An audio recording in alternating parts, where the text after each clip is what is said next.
Welcome, dear listener, to another enchanting bedtime story where the worries of the day fade away and dreams take flight. Tonight, I invite you to join me on a journey through the romantic streets of Paris, a city where love and magic seem to linger in the air. In this tale, we'll follow a quiet observer whose solitary evening transforms into something extraordinary under the glow of a starlit sky. Through charming cafes, dreamy bridges, and intimate moments, this story captures the beauty of connection and the magic of living in the moment. So, settle in, close your eyes, and let the soothing sounds of this story transport you to a world of timeless romance and wonder. This is a starlit night in Paris. Let's begin. Paris always feels alive at night, but for me, it is the quiet moments that reveal its true beauty. That evening, I found myself at a small cafe near the Seine, nursing a glass of red wine and a book I wasn't really reading. The city was bustling, yet I felt detached, like an observer of life, rather than a participant. Then she walked in. Her midnight blue dress shimmered as she moved, and her eyes, framed by dark curls, seemed to hold all the mysteries of the night.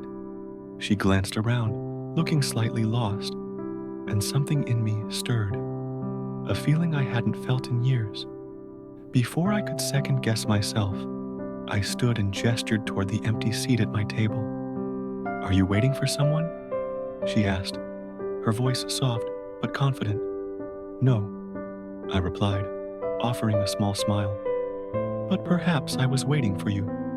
To my surprise, she laughed, a sound as light as the breeze. "Then I suppose I shouldn't keep you waiting." She sat down, and just like that, my solitary evening turned into something entirely unexpected. After hours of talking about books, dreams, and the absurdities of life, I suggested a walk. She agreed, and we wandered toward the Pont, the famed Lover's Bridge. The night air was crisp, and the stars above seemed brighter than usual, as if they were watching us. As we reached the middle of the bridge, she stopped, her gaze drifting to the countless locks left by lovers over the years. "Do you believe in things like this?" she asked, gesturing to the locks. "Symbols of love?" I considered it for a moment. "I suppose I believe in moments, like this one, moments that deserve to be remembered." She smiled, and for a second, I thought she might laugh at my sentimentality. Instead, she surprised me.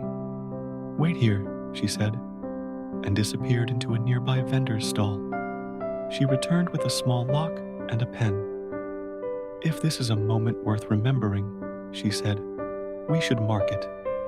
We wrote our initials on the lock together, our hands brushing in a way that sent a spark through me.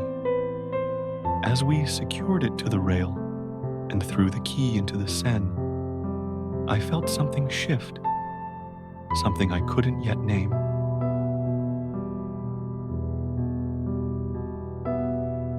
We didn't want the night to end, so we wandered through Montmartre, where the street artists worked their magic.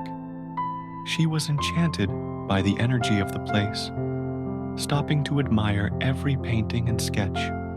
One artist, a jovial man with a beret, caught her eye. "You too," he said, pointing at us with his brush. "Sit. I'll capture the night for you." I protested lightly, not one for attention, but she pulled me down onto the small wooden stools he'd set up. "Trust me," she said, her eyes sparkling with mischief. As the painter worked, she leaned closer to me. "You seem like someone who spends more time watching life than living it. Why is that?" Her question caught me off guard. Maybe I was waiting for something, or someone, to make it worth stepping into. Her gaze softened, and she didn't say anything, but I could feel her understanding.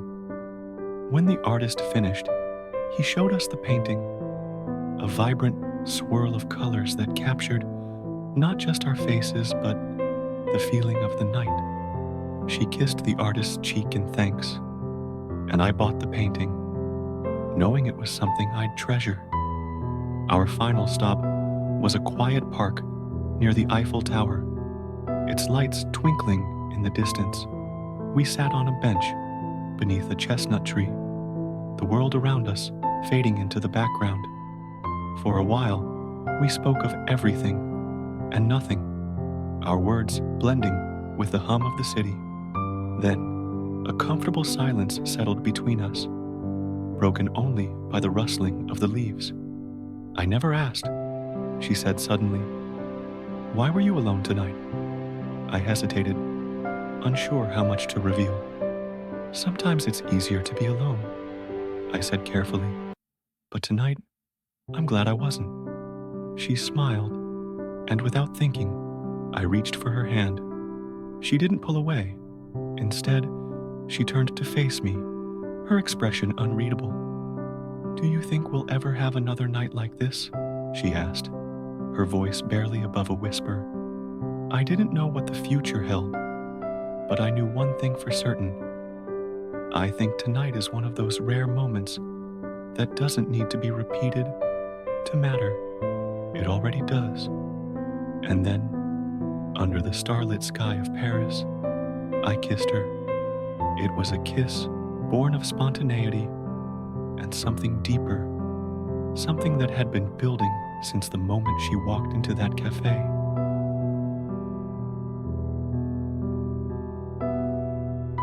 We parted ways at sunrise, knowing that we might never see each other again. But I wasn't sad. She had given me something far greater than her presence. She had pulled me out of the shadows of observation and into the light of experience. As I walked home, the city felt different, as if Paris itself had changed in some small but significant way. And as I passed the Pont des Arts, I paused to glance at our lock among the sea of others. A part of me would always remain on that bridge, on that starlit night in Paris, where I stopped watching life and began to live it.